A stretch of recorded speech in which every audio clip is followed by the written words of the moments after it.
Bonjour à tous et bienvenue sur l'algorithme Multi-Armed Bandit. Alors, jusqu'à présent, vous savez effectuer un test statistique classique. Par exemple, imaginez que vous travaillez pour un site de e-commerce. Le service marketing souhaite améliorer le taux de conversion. Alors, le taux de conversion correspond au pourcentage de visiteurs qui effectuent un achat. Si nous avons 100 visiteurs et parmi ces 100 visiteurs, un visiteur effectue un achat, nous avons un taux de conversion de 1%. Le service marketing veut tester 4 pages d'accueil différentes. Pour répondre à cette problématique, vous effectuez un test A, B, C, D entre 1 à 4 semaines. Vous standardisez la métrique, créez des tests d'hypothèse, définissez un seuil alpha, calculez le test statistique ainsi que l'intervalle de confiance pour mesurer la pertinence du test. Bon, cela, vous savez parfaitement le faire. Mais maintenant, comment faire si vous devez prendre une décision dans un temps court?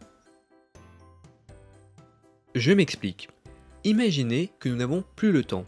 Un événement important se produit et nous n'avons pas le temps d'effectuer un test statistique classique qui dure entre 1 à 3 semaines. Alors, l'événement peut être une finale de Coupe du Monde, Noël, Halloween ou encore le Black Friday. Avec ces événements, nous avons une contrainte de temps. Nous voulons tester plusieurs tests à la fois et prendre une décision plus rapidement que la méthode classique.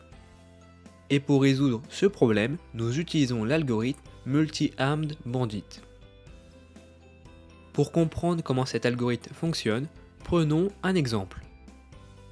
Nous travaillons pour un site français d'équipementiers sportifs. La France vient d'éliminer l'Allemagne lors des demi-finales de la Coupe du Monde de football. Dans 4 jours, la France va affronter le Brésil en finale. Donc, nous savons que le site va connaître une influence importante lors des prochains jours. Et, sachant cela, nous voulons maximiser nos profits. Le service marketing crée 4 pages d'accueil différentes en lien avec la finale France-Brésil. Malheureusement, nous n'avons pas le temps d'effectuer un test statistique classique A, B, C, D, car la durée est seulement de 4 jours. Donc, nous devons tester rapidement ces différentes pages d'accueil. Alors la question que vous vous posez est comment faire? Nous commençons par diviser le trafic du site internet en 4. Nous allons 25% du trafic à chaque groupe. C'est-à-dire que si un visiteur clique sur le site internet, il a une probabilité de 25% de tomber sur la page A, B, C ou D. Au bout d'une journée, nous récupérons le taux de conversion des différentes pages d'accueil.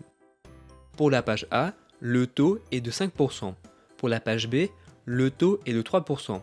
Pour la page C, le taux est de 2%. Et pour la page D, le taux est de 1%. Donc, il est évident que la page A a un taux de conversion supérieur aux autres pages d'accueil. Et comme notre but est de maximiser nos profits, nous allons allouer un trafic plus important pour la page A. Nous le passons de 25% à 35% du trafic. C'est-à-dire que nous baissons le trafic pour les autres pages. Un jour plus tard, nous refaisons la même démarche. Le taux de conversion pour la page A est maintenant de 4%, le taux de conversion pour la page B est aussi de 4%, le taux de conversion pour la page C est de 3% et le taux de conversion pour la page D est de 1%. Nous modifions encore une fois le trafic, la page A et B vont avoir 35% du trafic chacune, la page C va avoir 25% du trafic et la page D va avoir 5% du trafic. Et nous continuons ainsi jusqu'à la fin de l'événement. Donc, l'idée est que si le groupe performe mieux, nous allouons plus de trafic. Et à l'inverse, si un groupe sous-performe, nous lui allouons moins de trafic. Alors, même si un groupe sous-performe fortement, comme ici avec la page D, nous ne supprimons pas cette page. Nous allons simplement allouer moins de trafic. Alors, pourquoi me direz-vous?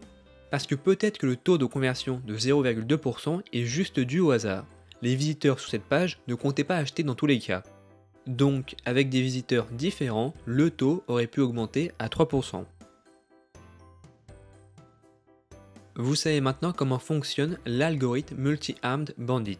Favoriser les groupes qui performent et défavoriser les groupes qui sous-performent. Pour implémenter cet algorithme, il y a plusieurs méthodes qui comportent l'implémentation d'un paramètre epsilon. Il y a le Naive Strategies, le Epsilon Greedy et le Zero Regret Strategy. Alors, même si en théorie ces différentes méthodes sont intéressantes, en pratique nous les utilisons rarement. Il existe une autre méthode beaucoup plus simple pour cet algorithme. Reprenons l'exemple avec les 4 pages d'accueil. Nous partons de l'hypothèse nulle. Le taux de conversion pour chaque page d'accueil est la même. Comme le taux de conversion est le même pour chaque page d'accueil, nous commençons par allouer 25% du trafic à chaque page. 12 heures plus tard, nous avons les données pour le taux de conversion de chaque page. Pour la page A, nous avons 5%, pour la page B, nous avons 4%, pour la page C, nous avons 3%, et pour la page D, nous avons 2%. Pour allouer le trafic à chaque page, nous allons allouer la proportion du taux de conversion par rapport à la somme des taux de conversion. Alors, concrètement, pour la page A, nous faisons 5 divisé par 5 plus 4 plus 3 plus 2, ce qui nous fait 5 divisé par 14, ce qui nous fait 0,357, soit 35,7%. C'est-à-dire que nous allouons 35,7% du trafic pour la page A. Et nous faisons de même pour les autres pages. Nous faisons 4 divisé par 14, ce qui nous fait 28,6%. Nous faisons 3 divisé par 14, ce qui nous fait 21,4%. Et nous faisons 2 divisé par 14, ce qui nous fait 14,3%. Donc nous allouons 28,6% du trafic pour la page B, 21,4% pour la page C et 14,3% pour la page D. Cette méthode permet d'automatiser le processus de l'algorithme Multi-Armed Bandit. Il suffit de récupérer le fichier CSV, d'appliquer la fonction et d'allouer le trafic en conséquence. Vous pouvez le mettre à jour toutes les heures, c'est-à-dire recalculer le taux de conversion et réallouer le trafic toutes les heures, ou vous pouvez aussi le faire toutes les minutes. Pour choisir la bonne durée, cela dépend de votre trafic. Plus vous avez de trafic, plus la durée de mise à jour est courte. Et à l'inverse, moins vous avez de trafic et plus la durée de mise à jour sera longue. Avec cet algorithme, nous commençons par une phase d'exploration, où nous répartissons les groupes de manière équitable. Ensuite vient la phase d'exploitation, où nous voulons maximiser nos profits. Le groupe qui performe le mieux aura un trafic plus important que les autres.